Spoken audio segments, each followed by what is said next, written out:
था जब देश के अंदर बाहरी आक्रमण होने शुरू हो गए थे। उस समय बटी हुई ताकत, विभाजित समाज, उसका मुकाबला करने में अपने आप को असमर्थ पा रहा था।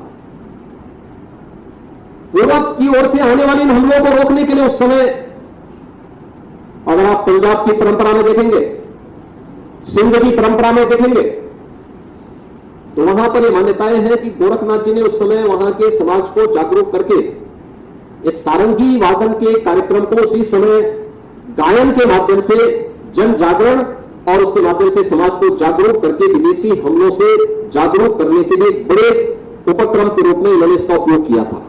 यानी एक संत, एक योगी देश को उन बाह्य खतरों से अवगत करा रहा है जो यहां की परंपरा को, यहां की संस्कृति को रोकने के लिए आया है, उसके प्रति अवगत करा रहे हैं और उन खतरों के प्रति तत्कालीन समाज को अवगत कराते हुए उन्हें एकजुट करने का आह्वान भी कर रहे हैं। एक योगी के रूप में स्वस्थ शरीर कैसे रह सकता है, इसके लिए काया शुद्धि के और काया शुद्धि के माध्यम से आध्यात्मिक उन्नयन के सर्वोच्च स्तर को प्राप्त करना, साधना के लिए किसी साधक के लिए उपयुक्त भूमि कौन सी हो सकती है, इसके बारे में भी अवगत कराना, सामाजिक रूढ़ियों पर प्रहार करना, साथ साथ स्थानीय भाषा को हम महत्व दें, उसका सम्मान करें, क्योंकि भाषा कोई गलत नहीं हो सकती। कोई एक भाषा ऐसी हो सकती है जो सबको जोड़ने का माध्यम हो सकती है, लेकिन स्थानीय बोली, स्थानीय भाषा को भी अगर हम महत्व दें, वह कैसे हो सकता है। और यह कार्य जहां भी जिस भी स्तर पर हुआ, उसको न केवल समाज में बल्कि प्रकृति और परमात्मा का भी आशीर्वाद प्राप्त हुआ। योग की साधना के लिए क्या तत्व आवश्यक है, किस रूप में हमें उस क्षेत्र में आगे करना है। हम सामान्यतः अष्टांग योग की बात करते हैं। अष्टांग योग में महावीर गोरखनाथ जी ने या महर्षि पतंजलि ने अपने दर्शन में जिस अष्टांग योग की बात की,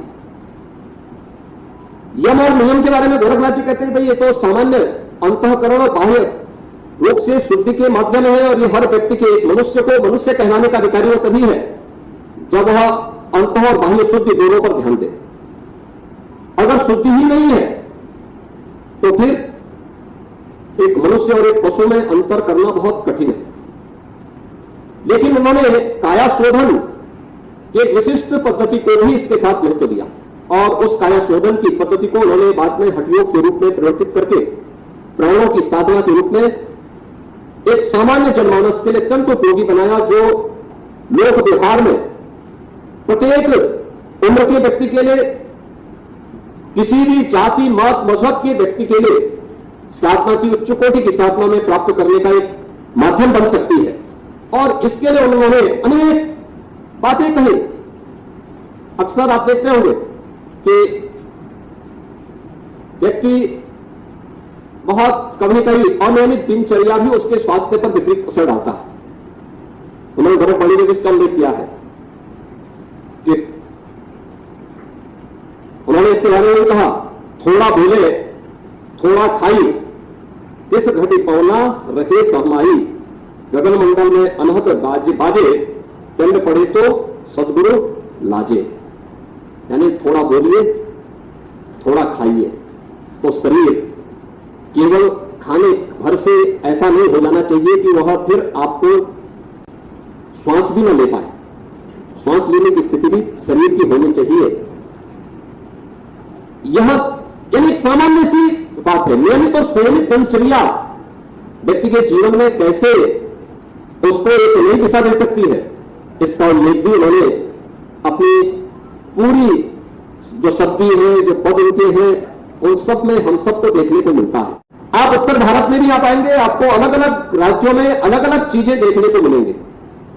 आप पूर्वी भारत में चले जाएंगे तो पूर्वी भारत में भी इन सब बातों का उल्लेख, त्रिपुरा में, असम में, बंगाल में, यानी अलग अलग राज्यों में आपको इस बारे में अलग अलग चीजें देखने को मिलेंगी। और उन बातों को अगर आप देखेंगे तो ये बातें हमारा ध्यान आकर्षित करती है कि एक तो पंथ का विस्तार वह बृहत्तर भारत के अंदर आपको देखने को मिलेगा। वहां की उपासना विधि का, एक हिस्सा के रूप में, आम जन को प्रभावित करने वाले प्रमुख संप्रदाय के रूप में देखने को मिलेगा। आम जनमानस से जुड़ी हुई मान्यताएं आज भी इस रूप में आपको इन क्षेत्रों में देखने को मिलेगी और वहां की लोकल व स्थानीय लोकोक्तियां हैं, लोकाचार है, लोक परंपराएं हैं, उनके साथ ये सारी बातें देखने को मिलती हैं। किस रूप में उनके द्वारा देश भारत के बारे में ही साधना के लिए अनुकूल भूमि कौन सी हो सकती है। तो गोरखनाथ जी उसके बारे में अपनी गोरखवाणी में क्या उल्लेख करते हैं? वे कहते हैं, अवधु पूर्व दिशि व्याधि का रोग, पश्चिम दिशि मृत्यु का शोक, दक्षिण दिशि माया का भोग और उत्तर दिशि सिद्ध का जोग। यानी देश के अंदर चार अलग अलग, पूर्व पश्चिम उत्तर दक्षिण, इन चार कोनों में अगर आप देखेंगे तो सिद्धि के लिए, साधना के लिए सबसे उपयुक्त भूमि कौन सी है, इसका उल्लेख उनके द्वारा इस पूरे भारत की भौगोलिक स्थिति के बारे में उनके द्वारा गोरखवाणी में किस रूप में कर दी गई है, यह हम सबका ध्यान आकर्षित करती है। दुनिया के अंदर, देश के अंदर अलग अलग क्षेत्रों में कहां कहां पर, जैसे अभी प्रोफेसर श्री प्रकाश मणि त्रिपाठी जी कह रहे थे, तो मध्य प्रदेश में इंदिरा गांधी राष्ट्रीय जनजाति विश्वविद्यालय की कुलपति के रूप में उन्हें अमरकंटक में पिछले कुछ समय से कार्य करने, वहां रहने का अवसर प्राप्त हुआ। अनेक ऐसे स्थल उस क्षेत्र में उनको देखने को मिले हैं जो गांव या कस्बे जो गोरखपुर के नाम पर या गोरखनाथ जी के नाम पर वहां पर रखे गए। ऐसे ही आप देश के अंदर अलग अलग स्थानों पर जाएंगे। अभी पिछले दिनों मुझे अयोध्या में कन्याकुमारी, यहां से आपके रामेश्वरम से आए हुए एक संत के कार्यक्रम में जाने का अवसर प्राप्त हुआ। उन लोगों ने अयोध्या में एक मंदिर का निर्माण कराया था, उसमें मुझे बुलाया था, मैं गया था। बहुत उच्च कोटि के आध्यात्मिक संत हैं और उन्होंने मुझे वहां पर आमंत्रित किया था, मैं गया था। उन्होंने मुझे कुछ तमिलनाडु के सुदूर किनारे वहां पर गोरखनाथ जी से जुड़े हुए स्थलों का एक प्राचीन साहित्य के कुछ मुझे पांडुलिपियां उपलब्ध करवाई। उन्होंने कहा कि देखिए, हम लोग जब वहां जंगलों में जाते हैं, देखते हैं, तो मुझे यह कुछ मंदिर मिले हैं जो साहित्य के साथ साथ आज भी वहां पर इस रूप में अवस्थित है। और ये गोरखनाथ जी का ये प्राचीन मंदिर, ये साधना स्थली इस रूप में वहां पर स्थित है। सैकड़ों वर्ष पुराने वे स्थल आज भी वहां पर मौजूद है। आप जब कर्नाटक में जाते हैं, कर्नाटक की परंपरा में आप देखेंगे तो कर्नाटक की परंपरा में मंजुनाथ का महत्व, बड़ा भारी महत्व कर्नाटक में है। जब कर्नाटक में आप जाते हैं, मंजुनाथ के बारे में जानकारी लेते हैं, तो वहां की परंपरा एक बात कहती है कि मंजुनाथम ही गोरक्षम, यानी मंजुनाथ जो है यह गोरखनाथ ही मंजुनाथ वहां पर मंजुनाथ के रूप में है। और उनकी एक परंपरा है, इसके लिए हमारी नाथ पंथ की एक यात्रा भी जाती है। अगर आप महाराष्ट्र की परंपरा में आते हैं, पूरी वारकरी संप्रदाय जो संत ज्ञानेश्वर से चलती है, अपने ज्ञानेश्वरी में संत ज्ञानेश्वर भी इस बात का उल्लेख करते हैं। मात्र 16 वर्ष की उम्र में उन्होंने गीता पे एक टिप्पणी लिखी थी, टीका लिखी थी, और उस टीका में उन्होंने उल्लेख किया कि ये ज्ञान उन्हें कहां से प्राप्त हुआ। तो उनके द्वारा इस बात का उल्लेख किया जाता है कि मैंने ये ज्ञान मत्स्येंद्रनाथ से गोरखनाथ, गोरखनाथ से फिर निपृतनाथ, निपृतनाथ से की जो परंपरा है वहीं से ज्ञानेश्वर को ये ज्ञान प्राप्त होता है।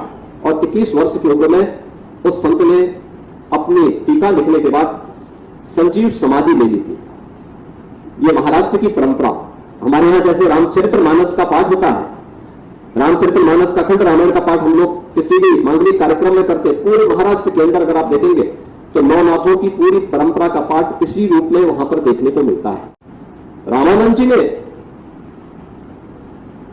भारत की उपासना विधि की एक विशिष्ट पद्धति को आगे बढ़ाया, लेकिन इस विशिष्ट पद्धति के साथ साथ उन्होंने कई छूत अस्पृश्यता को कभी महत्व नहीं दिया, कभी भी उसको महत्व नहीं दिया। उन्होंने भी इस पर जोर दिया, और वह जोर था उनका भी उस समय के समाज को जोड़ने के लिए। एक तरफ रविदास उनके शिष्य बनते हैं, दूसरी तरफ कबीरदास उनके शिष्य बनते हैं। एक लंबी परंपरा उस समाज से है जिसे आज भी समाज का एक तबका अछूत मानता है। यानी कभी भी इस बात को महत्व नहीं दिया गया कि समाज में हम छुआछूत और अस्पृश्यता को महत्व दें। भारतीय संत समाज ने, भारत की ऋषि परंपरा ने इसे महत्व नहीं दिया। और वही नाथ पंथ की परंपरा भी, महायोगी गुरु गोरक्षनाथ की परंपरा के बारे में अगर आप देखेंगे तो जाति, मत, मजहब, क्षेत्र, भाषा, इसका इस पूरी परंपरा ने कभी भी अनादर नहीं किया। सबको सम्मान दिया, सबको जोड़ने का प्रयास किया। इन्हें केवल आध्यात्मिक रूप से एक व्यवहारिक धरातल पर उतरा हुआ एक ऐसा उपासना विधि थी जिसने एक और काया की शुद्धि पर ध्यान दिया और उसके माध्यम से आध्यात्मिक उन्नयन के मार्ग को प्रशस्त किया। तो दूसरी तरफ समाज को जोड़ने के लिए भी समरस समाज के माध्यम से समाज के प्रत्येक तबके को अपने साथ जोड़ने का काम भी किया। और उन सब बातों का अगर उल्लेख हमें देखना हो, करना हो, तो गोरखवाणी की जो शब्दी हैं, उनके जो दोहे हैं, गोरखवाणी के जो अलग अलग प्रकार की गोरखनाथ जी की जो वाणियां हैं, उनको अगर हम देखेंगे तो आपको बहुत सारे ऐसे तथ्य और तत्व उसमें मिलेंगे जो बरबस हमारा ध्यान आकर्षित करते हैं। और उन सब बातों से इस बात को आप प्रमाणित कर सकते हैं कि गोरखनाथ जी ने अपने समय में इस समाज को जोड़ने के लिए, आध्यात्मिक उन्नयन के लिए, राष्ट्रीय एकता और अखंडता के लिए उस समय उनके द्वारा रची गई शब्दी, पद, दोहे, ये सभी हम सबका ध्यान आकर्षित करती है। आप देखिए उस समय मलिक मोहम्मद जायसी जिन्होंने पद्मावत रची थी, पद्मावत में मलिक मोहम्मद जायसी गोरखनाथ जी के बारे में क्या कहते हैं? वे कहते हैं, बिन गुरु पंथ न पाइए, भूले सोचो भेंट, जो भी सिद्ध हुई तब जब गोरख सो भेंट। ये मलिक मोहम्मद जायसी बोलते हैं। और संत कबीर के बारे में भी अगर आपको देखना है, तो उन्होंने भी इस बारे में गोरखनाथ जी की योग पद्धति के बारे में जो बातें कही कि गोरख सोई ज्ञान कन कहे, महादेव सोई मन की लहे, सिद्ध सोए जो साधे इति, नाथ सोए जो त्रिभुवन जति। कबीर ग्रंथावली में संत कबीर भी इस बात का उल्लेख करते हैं। और तुलसीदास जी तो उससे भी आगे बढ़कर के इस बात को कह देते हैं कि गोरख जगायो जोगो और भगति भगायो लोगो।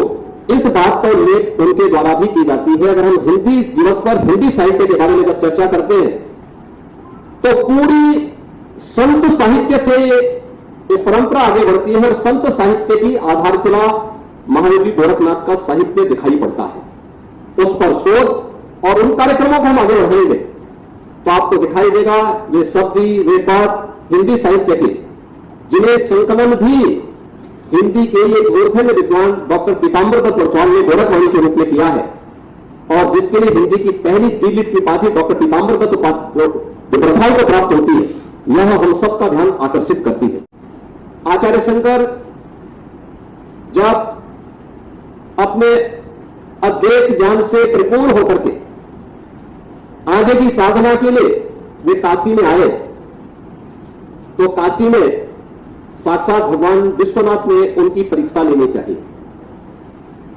और उन्होंने इस बात को देखा कि प्रातःकाल जब ब्रह्म मुहूर्त में आदिशंकर गंगा स्नान के लिए जा रहे होते हैं तो वह सबसे अछूत कही जाने वाली एक सामान्य व्यक्ति के रूप में वह उनके मार्ग के सामने खड़े हो जाते हैं। तो स्वाभाविक रूप से आदिशंकर के मुंह से निकलता है, हटो, मेरे मार्ग से हटो।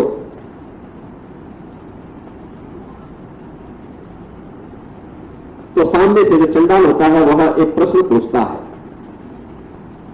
कि आप तो अपने आप को अद्वैत ज्ञान की मर्मज्ञ मानते हैं, आप आप किसको हटाना चाहते हैं?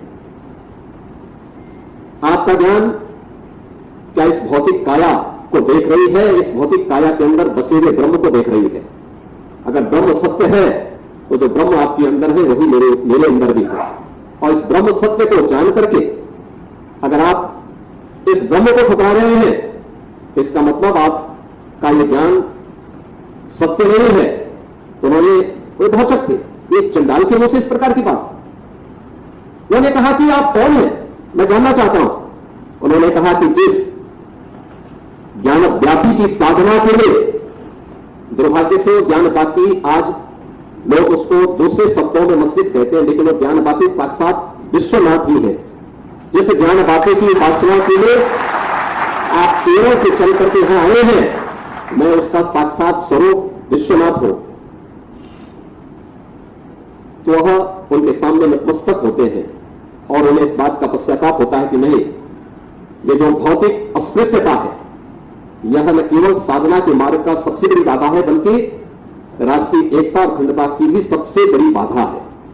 और इस बड़ी बाधा को अगर हमारे समाज ने समझा होता तो देश कभी गुलाम नहीं होता। अगर हमारे भाव और हमारी भाषा ही हमारी स्वयं की नहीं है तो हमारी प्रगति को बाधित करेगी, हर स्तर पर बाधित करेगी। एक बैरियर हमारे सामने होगा हमारी प्रगति के मार्ग पर, और उस बैरियर को हटाने के लिए देश के अंदर आजादी के आंदोलन से लेकर के उसके बाद भी, आजादी के आंदोलन के बाद भी हिंदी को लेकर के जो एक आह्वान हुआ, पिछले 10 वर्ष में प्रधानमंत्री मोदी जी के नेतृत्व में देश के अंदर आई सरकार ने देश को जोड़ने के लिए हिंदी को जिस रूप में एक व्यवहारिक भाषा के रूप में देश के अंदर और दुनिया के सामने प्रस्तुत किया है वह अभिनंदनीय है। और मुझे लगता है कि इस दिशा में नए प्रयास किए जाने की आवश्यकता है। मिलकर के संस्थाओं को आगे बढ़कर के इस अभियान को पूरी प्रतिबद्धता के साथ आगे बढ़ाने की आवश्यकता है। आज इसका परिणाम है कि मेडिकल और इंजीनियरिंग की पाठ्यक्रम भी अब हिंदी में आपको दिखाई दे रहे होंगे, और तेजी के साथ इस दिशा में लोगों के मन में एक भाव पैदा हुआ है। आज हम लोग देखते हैं जब दुनिया के राजनयिक आते हैं, अब वे भी जब भारत के अंदर आते हैं तो पहले जब भारत का राजनयिक उनके साथ संवाद बनाता था तो अंग्रेजी या उनकी भाषा को माध्यम बनाना होता था। आज जब वे हमसे संवाद बनाने के लिए आते हैं तो वे स्वयं भी हिंदी को माध्यम बना करके हमसे संवाद बनाना चाहते हैं। यह एक नए भारत का दर्शन हम सब